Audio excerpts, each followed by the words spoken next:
चलो ये कल हम लोग पढ़े हैं प्रत्यावर्ती धारा का माध्य मान या औसत मान। ठीक है, आज जो हम बात करेंगे वो है प्रत्यावर्ती धारा का वर्ग माध्य मूल मान। ठीक, दोनों अंतर है, ध्यान से सुन लीजिए। प्रत्यावर्ती धारा का माध्य मान या औसत मान अलग है और प्रत्यावर्ती धारा का वर्ग माध्य मूल मान जो होता है वो अलग है। ठीक है, तो क्या होता है प्रत्यावर्ती धारा का वर्ग माध्य मूल मान, आज इसी पे चर्चा हम लोग करेंगे। ठीक है, तो हेडिंग लगा लें, हेडिंग लगाइए।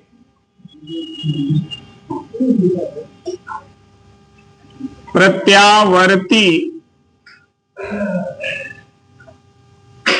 धारा का वर्ग माध्य मूल मान। ठीक है, क्या होता है ये, ध्यान दीजिएगा, समझिए इसको। मान लीजिए ये एक परिपथ है,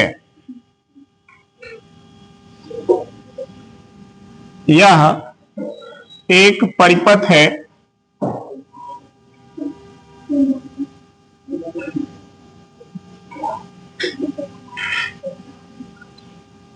ठीक,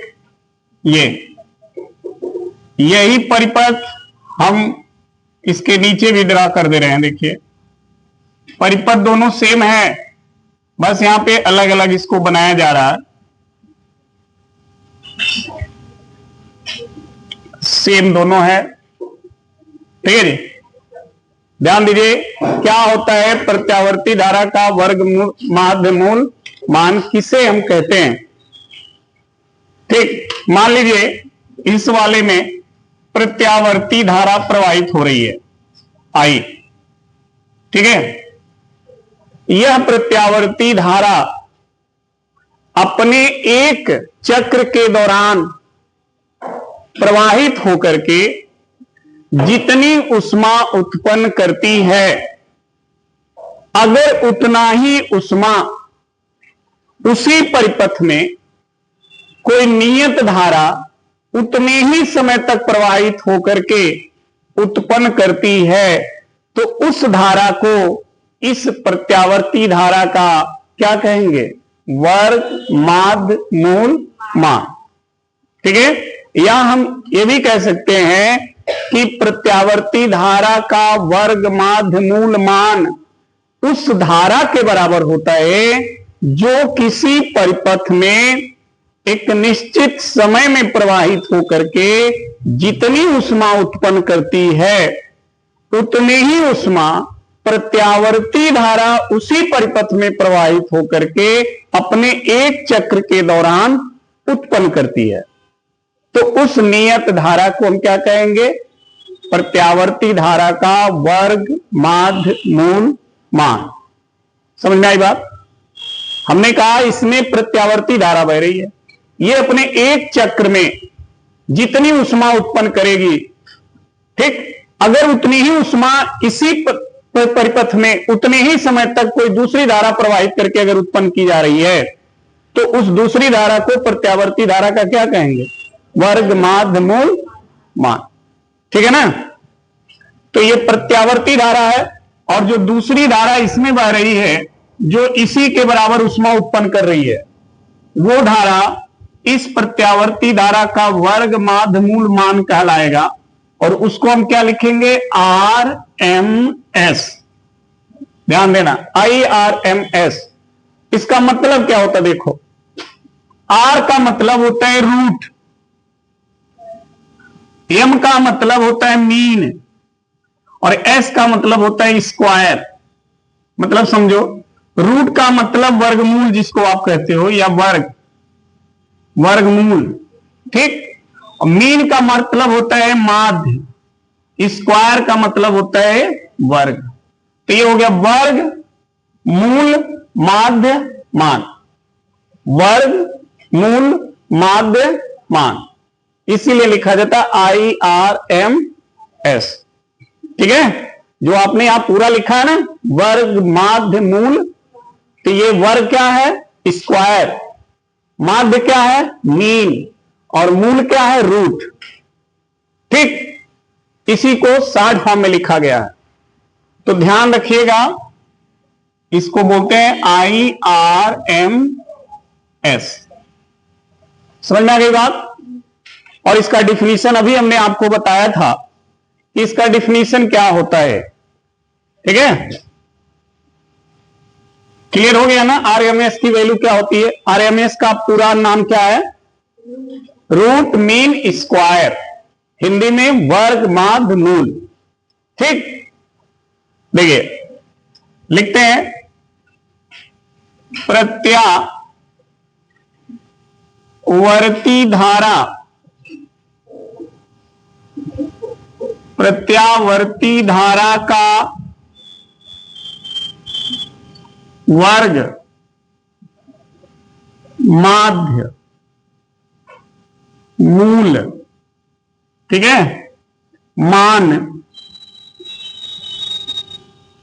उस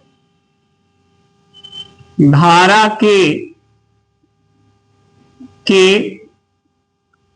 बराबर होता है, उस धारा के बराबर होता है जो किसी परिपथ,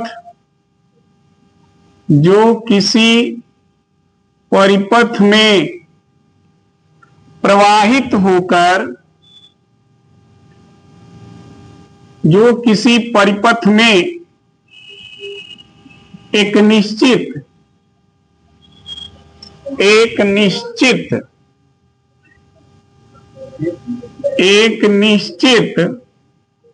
समय तक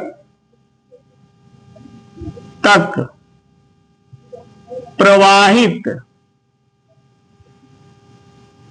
होकर, ठीक है, देखो, प्रत्यावर्ती धारा का वर्ग माध्य मूल मान उस धारा के बराबर होता है जो किसी परिपथ में एक निश्चित समय तक प्रवाहित होकर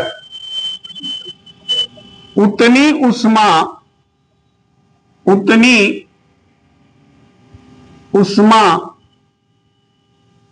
उत्पन्न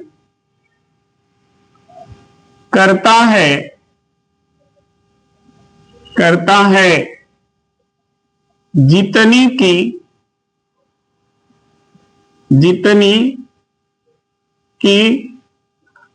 प्रत्यावर्ती धारा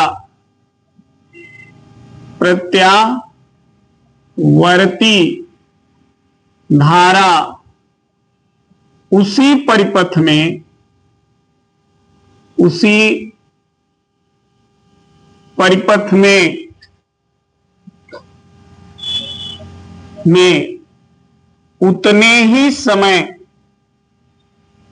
उतने ही समय तक प्रवाहित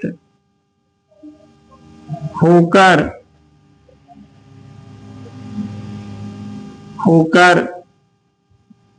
उष्मा उत्पन्न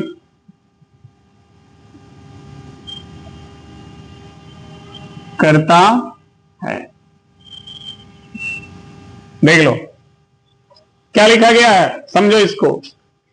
प्रत्यावर्ती धारा ये है, कह रहा कि प्रत्यावर्ती धारा का, इस धारा का वर्ग माध्य मूल मान यह, ठीक है, उस प्रत्यावर्ती धारा का वर्ग माध्य मूल मान उस धारा के क्या होता है, मतलब ये प्रत्यावर्ती धारा है, इसका वर्ग माध्य मूल मान ये उस धारा के बराबर होगा, ठीक है, जो किसी परिपथ में किसी निश्चित समय तक प्रवाहित होकर के जितनी उष्मा उत्पन्न करेगा, उतनी ही उष्मा उसी परिपथ में प्रत्यावर्ती धारा प्रवाहित होकर के क्या करे, उत्पन्न करे। ठीक है, तो उस धारा को प्रत्यावर्ती धारा का क्या कहेंगे, वर्ग माध्य मूल मान। ठीक, कल वाला भी ऐसा ही था, लेकिन उसमें क्या था, आवेश, उसमें आवेश प्रवाहित हो रहा था। इसमें क्या है, उष्मा है।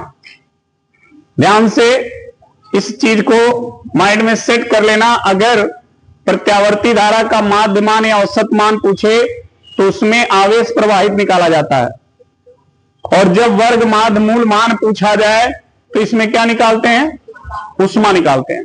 ठीक है जी, तो ये ध्यान रखिएगा। मान लीजिए कि प्रत्यावर्ती धारा आई एम्पियर इसमें प्रवाहित हो रही है, और यह धारा इस परिपथ में dt समय तक प्रवाहित होती है। तो जब प्रत्यावर्ती धारा इस परिपथ में, जिसका प्रतिरोध R है, इसमें dt समय तक प्रवाहित होगी, कम समय तक प्रवाहित होगी, तो उष्मा कितनी उत्पन्न करेगी, कम ही उत्पन्न करेगी ना। तो लिखेंगे यदि प्रत्यावर्ती धारा dt समय तक प्रवाहित होती है तो उत्पन्न क्या, उष्मा। कितनी उष्मा उत्पन्न करेगी, पहले हम एक छोटे समय तक प्रत्यावर्ती धारा को मान रहे हैं कि वो प्रवाहित हो रही है, तो कितना उष्मा उत्पन्न करेगी। उष्मा का सूत्र क्या होता है, देखो, उष्मा का सूत्र होता है H बराबर I स्क्वायर R इंटू, ये सूत्र होता है उष्मा का। समझ में आई बात। लेकिन यहां पर T क्या है, dt है, तो dt हो जाएगा, तो उष्मा H की जगह क्या हो जाएगा, ये हो जाएगा। ठीक है, तो हम लिखेंगे dH बराबर I square R into dt, इतनी उष्मा उत्पन्न होगी। ठीक, जबकि आप सभी को पता है कि I की वैल्यू क्या होती है, क्या होती है, I नॉट साइन ओमेगा, ये वैल्यू होती है। ये I की वैल्यू यहां पुटअप कर दो। ठीक है, तो DH बराबर क्या आएगा जी, DH बराबर आएगा I नॉट का फिर साइन स्क्वायर ओमेगा टी, क्योंकि देखो I स्क्वायर है, तो I की जगह ये पूरा वैल्यू रखोगे तो पूरे का स्क्वायर होगा, मतलब इसका भी स्क्वायर हो जाएगा, इसका भी स्क्वायर, इसलिए देखो दोनों पे स्क्वायर है। आगे क्या है, आर डी। ठीक है जी, आर को हम इधर भेज दें, तो DH बराबर क्या होगा, I नॉट स्क्वायर इंटू, थोड़ा इसको ऐसे लिख लिया हमने, ठीक है ना, हाँ स्क्वायर है साइन पे, ध्यान दीजिएगा। ठीक, तो इस छोटे से समय में प्रत्यावर्ती धारा उस परिपथ में जब प्रवाहित होगी तो इतनी उष्मा उत्पन्न करेगी। लेकिन हमने क्या लिखा कि वो एक चक्र में, जब एक चक्र तक चलेगी, मान लीजिए वो समय इसके एक चक्र का है, तो यहां से यहां तक का समय कितना होता है, 0 से t, यही होता है ना। तो यहां लिखेंगे प्रत्यावर्ती धारा द्वारा अपने एक चक्र के दौरान, एक चक्र के दौरान का मतलब होता है 0 से t समय में, 0 से t समय में प्रवाहित क्या, उष्मा। ठीक है जी। अब ध्यान देना, 0 से t समय तक, तो दोनों तरफ हम क्या करेंगे, अब समाकलन करेंगे।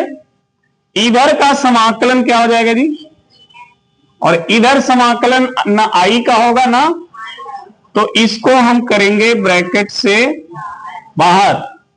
अंदर क्या बचेगा, साइन स्क्वायर इंटू dt, और लिमिट है 0 से t। सबको यहां तक क्लियर है। अब ध्यान देना, साइन स्क्वायर ओमेगा टी का समाकलन नहीं होता है, इसका समाकलन नहीं होता है। इसको पहले ट्रिग्नोमेट्रिक के फॉर्मूले से समझना पड़ेगा कि साइन स्क्वायर ओमेगा टी की वैल्यू होती कितनी है। तो देखो, आपने पढ़ा होगा ट्रिग्नोमेट्रिक में कि cos 2a बराबर होता है 1 माइनस 2 साइन स्क्वायर a होता है। अगर यहां पर 2 नहीं है तो cos a है, तो जब 2 नहीं होगा तो ये पूरे का क्या हो जाएगा, समझ में आई बात, ऐसे हो जाता है। क्या सही है, गलत होता है। ये ट्रिग्नोमेट्रिक पढ़े हो ना तुम लोग, क्या लिखे इसको, देखो जब यहां 2 होता है ना तो ये होता ही नहीं होता। cos 2a बराबर 1 माइनस 2 साइन स्क्वायर a, लेकिन अगर वहां पर 2 नहीं होगा तो क्या होगा, क्या होता है, बोलो, पूरे का बटा 2। ठीक है, कब, जब यहां पर, एक मिनट, गलत, एक मिनट, ये देखो समझो इसको। अगर यहां से एक cos है ना, 2a होता तो ऐसे है, अगर यहां 2 नहीं रहेगा तो ये बटा 2 ये होगा। क्लियर। अब ध्यान देना, हमें इसको इधर लाना है। जब आप इसको इधर लाओगे तो ये पॉजिटिव हो जाएगा ना, ये ऐसे हो जाएगा जी। 1 cos a को इधर ले आ दो, हो गया। क्लियर। अब ये जो 2 है 2, इसको उधर भेज दो, तो इधर क्या बचेगा, साइन स्क्वायर a बाई 2 बराबर 1 माइनस cos a बाई 2। हुआ कि नहीं, ठीक है। यानी हमें इस साइन स्क्वायर ओमेगा टी को कैसे लिखना होगा, या एक जगह क्या लिखना है, बस समझ में आ गई बात। तो जो साइन स्क्वायर ओमेगा टी है उसको आप लिखो 1 minus cos omega T by 2। ये ध्यान देना,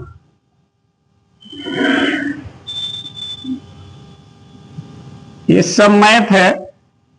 यहां हो गया 1 माइनस cos, एक जगह हमने क्या रखा, omega T by 2 into D T.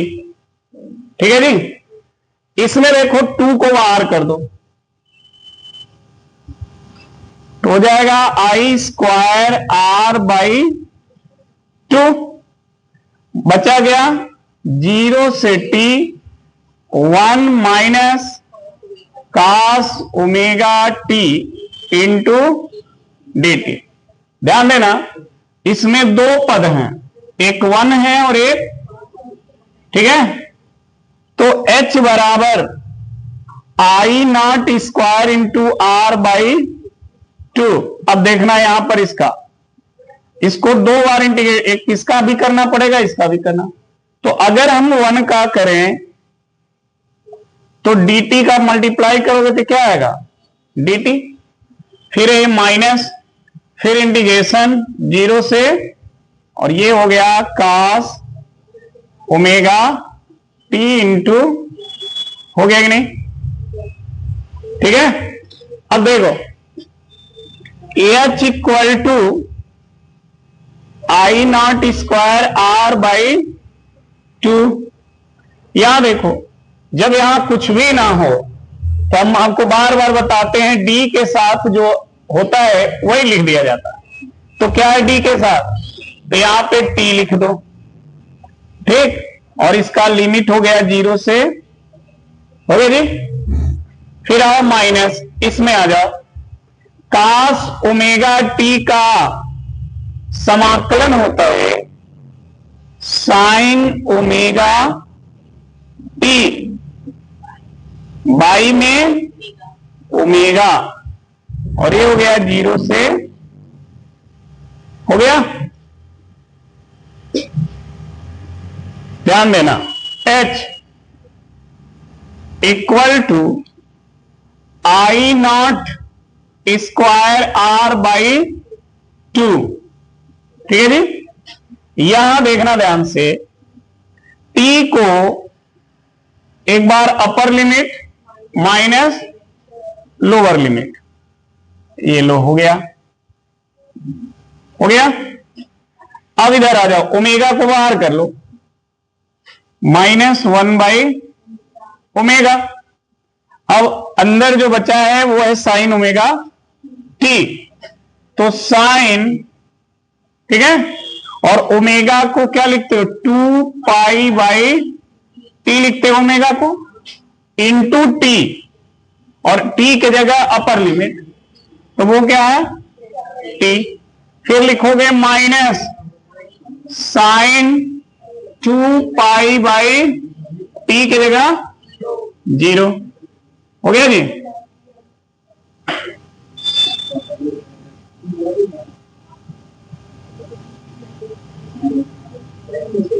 हो गया ना?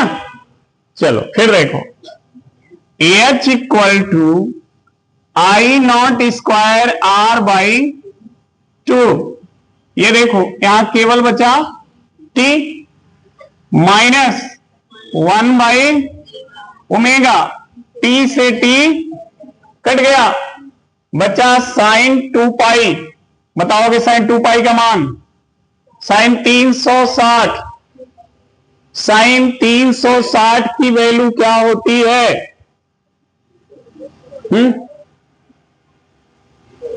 साइन 360 की वैल्यू क्या होगा? 0, और ये भी क्या बचा? ये 0 हो गया। तो जब है 0 में से 0 जाएगा तो 0, 0 में है गुणा होगा तो बचा केवल, तो h बराबर हो गया I not square R by 2 इंटू, ये हो गया प्रत्यावर्ती धारा के द्वारा एक चक्र पूरा करने में उत्पन्न की गई उष्मा, ऊर्जा नहीं उष्मा, ठीक है, समझ में आ गई बात? चलिए, अब इतने ही समय में ये धारा भी अगर उतना ही उष्मा उत्पन्न कर दे तो इस धारा को प्रत्यावर्ती धारा का क्या कहेंगे? वर्ग माध्य मूल मान। अब देखिए,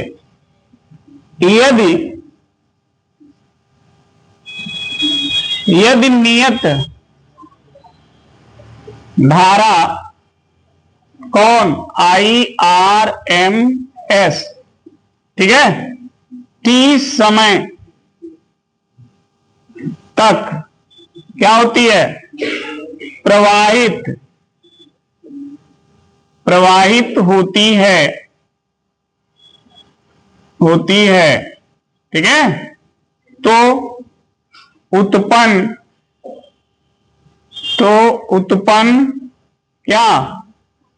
उष्मा। कितनी उष्मा उत्पन्न होगी? तो देखिए H बराबर, ठीक है, IRMS का I स्क्वायर RT होता है, R इंटू, और ये हो गया, ठीक है जी, समीकरण 1 और 2 से, समीकरण 1 और 2 से दोनों समीकरण का लेफ्ट साइड इक्वल है, राइट साइड इक्वल हो जाएगा जी। ऐसे कंडीशन में देखो क्या लिखोगे, आई आर एम एस का square into R into T बराबर, इसमें देखो आई नॉट का स्क्वायर आर इंटू बटा में, यही है ना। ध्यान से देखो, कट गया ना। अब देखो इधर इस पे स्क्वायर है, एक लाइन और देख लो, बचा क्या, आई नॉट का स्क्वायर बाई ये बचा, ठीक है। अच्छा इधर से स्क्वायर हटाओगे तो इसका भी स्क्वायर हट जाएगा, और इस पे स्क्वायर है नहीं तो वो किस में आ जाएगा, करड़ी में आएगा ना। समझ रहे हो तुम लोग, हाँ करड़ी में ही आ जाएगा। अगर स्क्वायर हटाओगे तो करड़ी में आ जाएगा और इसका स्क्वायर, मतलब समझो अगर मान लो हम इसका स्क्वायर हटा दिए तो ये पूरा किस में आएगा जी, करड़ी में आएगा कि नहीं आएगा, आएगा ऐसे। अब ये तो स्क्वायर में है तो ये करड़ी से हो जाएगा बाहर, ई करड़ी से हो गया बाहर कौन, आई नॉट, लेकिन इससे तो स्क्वायर नहीं है तो ये करड़ी में ही रह जाएगा, ठीक है जी। तो ये हो गया प्रत्यावर्ती धारा का वर्ग माध्य मूल मान, ये उसका सूत्र हो गया, ठीक है।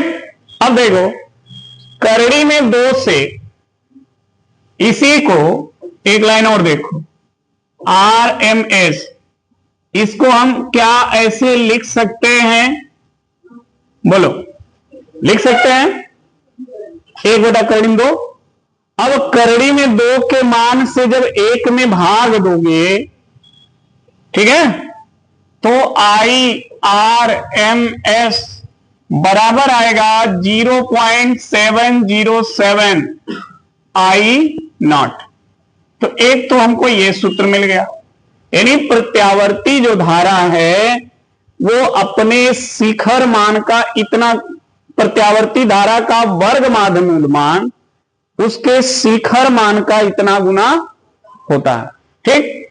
इसी को परसेंटेज में बदल लो, कितना होगा, बोलो 100 से ऊपर गुणा कर दो, 100 से तो ऊपर गुणा करोगे तो हो जाएगा 70.% किसका, आई नॉट का। समझ में आ गई बात, तो इतना परसेंट होगा वो। इसी प्रकार से